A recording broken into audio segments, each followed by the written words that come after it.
وصلنا البلد اللي كل الناس اللي زارتها وقعت في حبها، من أول شوارعها، بيوتها، مزاراتها السياحية، حتى الشوبينج والأكل. عشان كده النهاردة احنا في اسطنبول هناخدكم في جولة سريعة وهنجرب أشهر أكلات الشارع.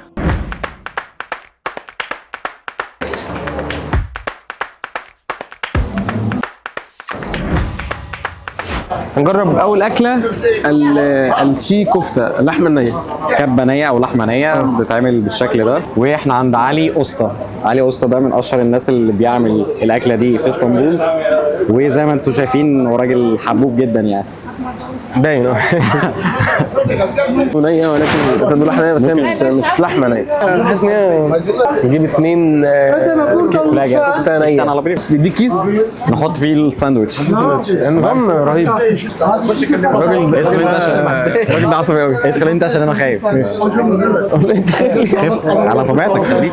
بالحر ولا بلا حار؟ حار. حار. واحد بلا حار. واحد حار وواحد بلا حار. ايوه دبر شمار. ماشي يلا شوف. اوكي يلا افتح لنا كيس بيدك. اهو هاي الحره. هذا الحر. ايه هاي بلا حار. الله عليك الله عليك يا ابن عمي. الله عليك. شكرا. يلا بابا ها. بيقولوا عصبي دي زي الفل. يلا هاي بابا ها. اللي حصل ده حماني. ده غرقني توم. ده ليمون ايه ده؟ غريبة. بص عشان بس الناس تبقى فاهمة، هي مش لحمة نية حاجة، هي الكبة بس هي شكلها شكل اللحمة النية. لازم تحب التوابل يعني الأكل السبايسي والمتبل قوي هتنبسط بيها قوي. هيا بينا نجرب الأكلة اللي بعدها. والنوع ده من المطاعم هو مشهور جدا في مدينة اسطنبول، وهو ببساطة أماكن بتقدم أكتر من نوع شوربة. بالملفوف يعني بالكرومب الاسود. هل دي ممكن تحب تجربها؟ في حاجة سمبل، هات حاجة فيها افتكاسة، حاجة سمبل. تمام. دي شوربة عدس. دي شوربة عدس بحاجة اسمها الريشتا، حاجة شبه المكرونة. ممكن نجربها، حاجة فيها اختلاف شوية. يلا بينا. عايز أقول لكم إن اليوم ده كان مطر وبرد جدا، ففكرة المطعم ده في الوقت ده كانت مثالية جدا.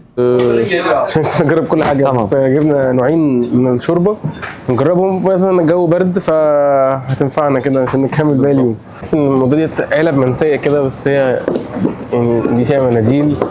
انا حاطط لك العيش المحمص، وده المخلل بتاعهم ده، وادي الشوربة ووصلت. دي الزعتر. نحط نعناع اوريجينال كده محمص عشان الموضوع ايه تاني. خد بالك كمان هو حاطط جبنه هنا مع طماطم. جرب دي قلت شوربة ايه ديت؟ شوربه طماطم. لطيفة. ولا انا مرة في حياتي شوربة طماطم بس انت ممكن بس هي غريبه شويه يعني. بس ممكن كمان تحط توابل لو حابب. لا هي كده كويسه قوي. وجبنا مديها طعم معاها لطيف حلو صح؟ دي شوربه عدس مع حاجه شبه المكرونه اسمها اريشتا، بتتعمل على الايد، بيعملوها بايدهم. حلو دي.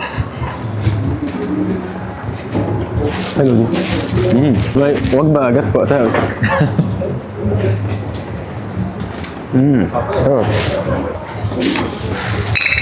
خلينا احط فلفل اسود. كتر ما يهمك. والله يا جماعه المشروع ده لو فتح في مصر في الشتاء هياكل قوي بصراحه. الموضوع مطعم بيقدم بس كذا نوع شوربه، ده لطيف. الاكل الجاي هي واحده من اشهر اكلات الشارع اللي موجوده في تركيا. ما اعتقدش حد جه اسطنبول بالتحديد وما جربش الاكله دي.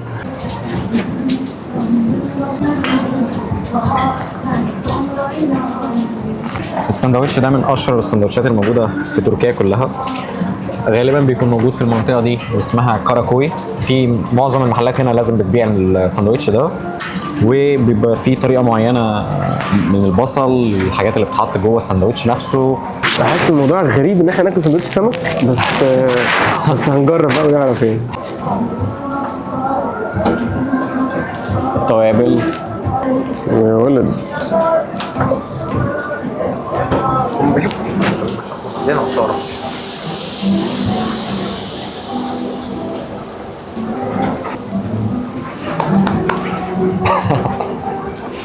واو ماشي. شكله حلو كشكلا، شكله رائع. فكره ان هو يحطه على الجريل نفسها بتخلي الساندوتش احسن بكتير. متحمس قوي. بص ده واحد فاهم. قرارك يجيك. جرب جرب في الأدوء أنا لو ماشي بقى اول اصبح تبقى فاضيه شويه. ممكن. والله حلو. والله حلو. لا عجبني. لا مش عاجبني. التتبيله أصل السمك التتبيله مع الخلطه والبعدين نفسها مختلفه. هو جديد على بقك. حبيته. انا حبيته بجد. توقعت انا مش هحبه.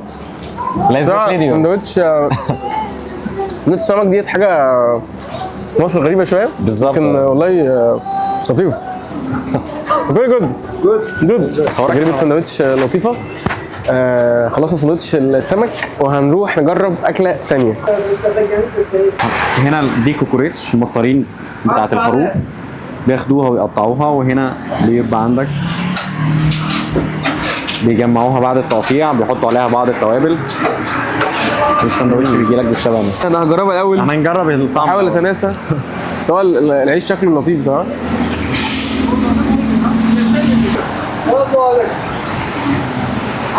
ايه رايك؟ لطيفه. دي احنا دلوقتي بناكل مصارين الخروف يعني هو مش ألذ حاجه في الحياه لكن مقبول ممكن تاكله عادي يعني لطيف. كاكوريتش. خلينا نروح نشوف الاكل اللي بعد كده ايه. خليكم معانا نجرب واحده من الاكلات اللي انت غالبا بنسبه 99% لو مشيت في الشارع هتشوفها وهي الميديان. دي حاجه كده عباره عن زي الجندوفلي كده نشرب في كل الاماكن. احنا اخترنا مكان شكله نظيف يعني. دوكوست انا اصلا ما باكلش الجندوفلي، ما باكلش الكشريات ديت. انا الحاجه الوحيده اللي باكلها كاسماك هي الجمبري. فيبقى الموضوع بالنسبه لي جديد قوي يعني. اولا انت عارف طريقه الاكل الاول؟ لا دي جوه رز هتفتحها. ايه ده؟ دي مطبوخه. انت هتفتحها وبعدين تعصر عصره ليمونه. اوكي بصوا يا جماعه هي جواها رز. كنت فاكرها زي ما المفروض كده نيه بتاكل على طول. هي تقريبا جواها رز نحط عليها ليمون وكده اكلها كده.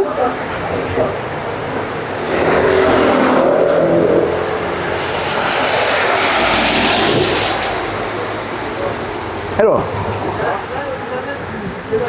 ميديوم. تمام مش مشكله معايا بصراحه. حلوه الليمون مديها طعم كده لطيف يعني. كنت خايف من البتاع دي بصراحه. جازوز. دي عزوزه بالمصري يعني. الصودا الاشهر في تركيا وصناعه تركيا. انا حبيت الموضوع قوي. ماشي. بس هي دي كمان مش سخنه. هي سخنه اصلا؟ بس هي طريقتها واحده في الطبخ. بس هو المفروض بيقدمها سخنه كمان. كويس. بتبقى افضل بكتير. اخر اكله ودي ما تعتبرش قوي اكله من اكلات الشارع ولكنها اكله مشهوره جدا في تركيا وهي اسمها لحم بعجين. ودي عباره عن عجين بيتحط فيه لحم وبيدخل في الفرن زي ما انتم شايفين كده وبيطلع يتاكل سخن. كمان من نفس المطعم طلبنا طبق اسمه شاورما اسكندر ودي شاورما مختلفه شويه عن الشاورما اللي انت عارفها. بتكون عباره عن شاورما وتحتيها خبز وعليها صوص طماطم كده نوعا ما كانت لطيفه. ومن نفس المطعم طلبنا حاجه اسمها بيدا ودي عباره عن نوع من انواع المعجنات اللي مشهوره جدا في تركيا بيكون غالبا محشيه جبن وبتتاكل برضو سخن.